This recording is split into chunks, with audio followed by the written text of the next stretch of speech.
Good morning, afternoon, everyone. Thank you for joining me today. We're going to explore the fascinating topic of building self-awareness and why it's about much more than just looking inward. Throughout this presentation, I'll show how expanding our awareness through feedback, context, and connection can truly enhance our understanding of ourselves.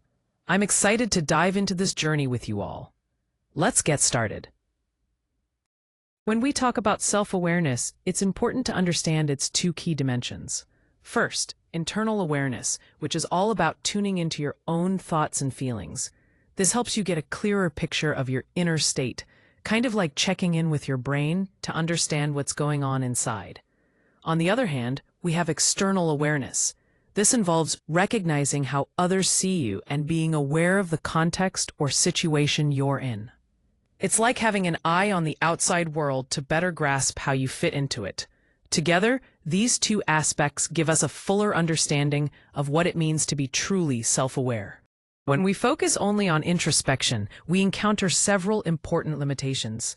First, there are blind spots. These are parts of ourselves that we simply can't see, no matter how much we reflect. These unseen areas can actually distort how well we understand who we are. Next, we have confirmation bias, which is our tendency to notice and favor information that supports what we already believe about ourselves. This can prevent us from seeing the full picture. Finally, there's context ignorance.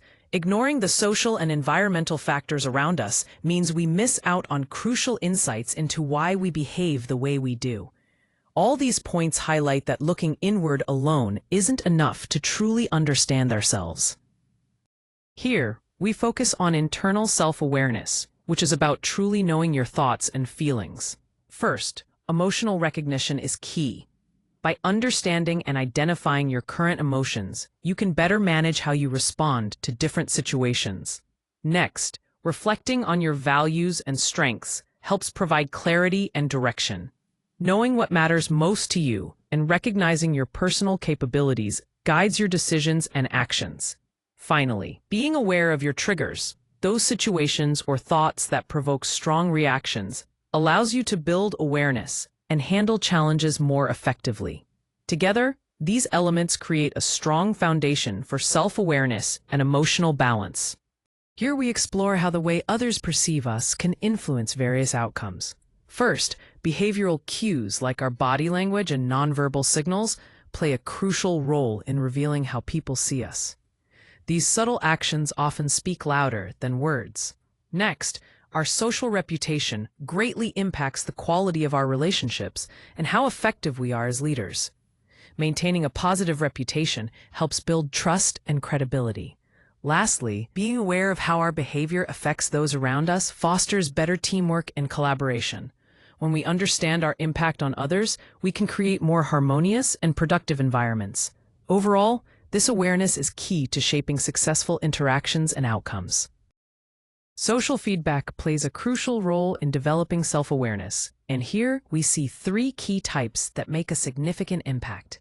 First, peer feedback is invaluable because it helps us uncover blind spots we might not notice ourselves, shedding light on how our actions affect those around us. Then, mentor guidance comes into play. Leaders and mentors provide thoughtful, constructive insights that really help us grow both personally and professionally. Finally, structured feedback from surveys and tools offers regular and specific observations, allowing us to track our progress in a clear and organized way. Together, these elements create a comprehensive support system for increasing our self-awareness and driving meaningful development. Here, we explore the concept of contextual awareness, which is all about understanding the environment around us and how it influences our behavior. First, role expectations refer to how individuals adapt their behavior based on their professional roles, guiding decisions differently depending on the setting. Next, cultural norms highlight the importance of shared beliefs, which shape the way people communicate and interact within a group. Moving on, time and stress emphasize how deadlines and pressure can impact our focus and the strategies we use to respond to challenges. Finally, social dynamics show that group interactions play a crucial role in influencing both behavior and decision-making processes. Together, These factors help us navigate complex environments more effectively. Here we can see the benefits of holistic self-awareness broken down by different categories. Starting with relationships, self-awareness shows the most significant improvement at 40%. This means that when we understand ourselves better, our interactions and connections with others improve greatly. Next is decision-making, which sees a 30% boost. This highlights how being aware of our strengths, weaknesses, and emotions helps us make clearer, more thoughtful choices. Resilience follows with a 25% improvement, showing that self-awareness contributes to bouncing back more effectively from setbacks. Lastly, leadership improves by 15%, indicating that while self-awareness positively impacts leadership skills, it may require additional development and practice alongside self-awareness. Overall, this data underscores that cultivating self-awareness has strong, measurable benefits across personal and professional areas. Here we're looking at some of the common challenges people face when trying to develop self-awareness. First, defensiveness can really get in the way. When we react defensively, it blocks honest self-reflection and makes us less open to change. Next, selective attention means focusing only on certain information, which limits our full understanding of ourselves. Another big challenge is the lack of feedback. Without input from others, it's tough to gain new perspectives on our behavior. Finally, inconsistent practice. If we don't engage regularly in self-awareness exercises, our progress and deeper insights suffer. These obstacles can feel like stains in the road, slowing down our journey toward greater self-understanding. Here we have practical techniques to help build self-awareness. Starting with journaling prompts, taking a moment each day to reflect on questions like, "What emotion did I feel most today?" can deepen your understanding of your inner experiences. Next, regular feedback loops encourage you to set weekly or bi-weekly check-ins with peers, which provides valuable external perspectives and fosters growth. Moving on, mindfulness exercises, such as a simple 3-minute focused breathing practice, help bring your attention to the present moment, sharpening your awareness.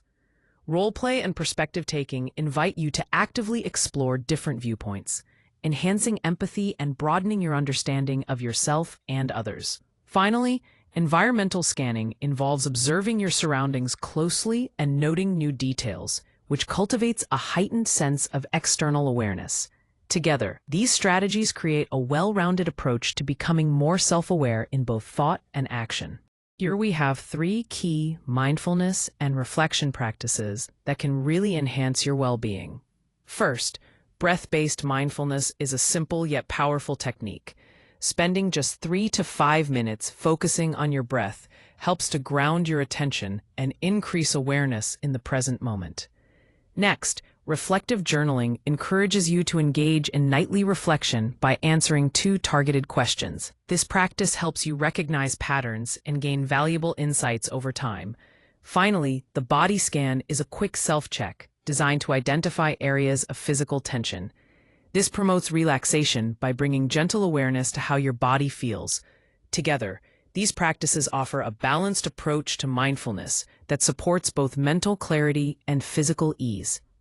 When it comes to seeking and using feedback effectively, the first key point is to see feedback as a learning tool. Feedback offers us valuable external perspectives that help us grow and improve continuously. It's not just about correcting mistakes, but about gaining insights that we might not see ourselves. Next, it's important to ask specifically for feedback on observable behaviors. When we focus on concrete actions instead of vague opinions, the input we receive becomes much clearer and more actionable. This helps us understand exactly what we're doing well and where we can improve. Lastly, listening and clarifying are crucial steps. We should paraphrase the feedback and ask for examples to make sure we fully understand the message. This shows that we value the feedback and are committed to using it constructively. As you can see in the image, effective feedback involves active dialogue, one person presenting ideas and the other genuinely listening. The icons here highlight these steps. The light bulb reminds us of learning. The question mark emphasizes asking clearly, and the ear represents attentive listening. Together, these strategies help us make the most of the feedback we receive. Emotional intelligence is key to building strong relationships and navigating social situations effectively. It starts with self-awareness. This means noticing our own emotions and understanding what triggers them. By gaining this insight, we can better manage our reactions. That brings us to self-management, where instead of reacting impulsively, we choose thoughtful responses. Next, social awareness involves recognizing others' feelings and picking up on social cues, so we can connect and empathize more deeply. Finally, relationship management is about using this awareness to communicate effectively and positively influence those around us. Together, these elements help us cultivate emotional intelligence that strengthens both personal and professional bonds. Here we have 3 real-life examples that illustrate practical strategies for improving team dynamics and leadership effectiveness. First, enhanced team engagement was achieved through a team leader who utilized 360-degree feedback to pinpoint communication gaps. By addressing these misunderstandings, the team experienced a significant boost in engagement and collaboration, showing how important open communication is for team success. Next, improved decision-making was demonstrated by an individual who practiced mindfulness and journaling. This approach reduced their reactivity in stressful situations, allowing them to think more clearly and make better leadership decisions. It highlights how self-awareness can positively impact leadership quality. Finally, adaptive communication is showcased by a cross-cultural manager who paid close attention to contextual cues and adjusted their communication style accordingly. This flexibility led to better team outcomes and smoother conflict resolution, emphasizing the value of cultural sensitivity and adaptation in managing diverse teams. Together, these examples underscore key approaches to building stronger, more effective teams and leaders. Here we summarize 3 important aspects of expanding beyond just focusing inwardly. First, internal awareness is about regularly reflecting on our own thoughts and feelings, which is crucial for personal growth. Next, external awareness involves actively seeking and applying feedback from others, which helps us understand different perspectives and improve. Lastly, contextual awareness means being mindful of the surrounding environment so we can adapt and respond effectively to whatever situation we are in. Together, these 3 dimensions help us develop a well-rounded approach to understanding ourselves and the world around us. Now, let's move into our Q&A and discussion section. First, think about where you could apply just one of the practices we've covered this week. It's all about making these ideas real and actionable in your daily work. Next, consider the blind spots that might be most relevant to your role. Reflecting on these can help us understand where we might need more feedback or be more aware of potential challenges.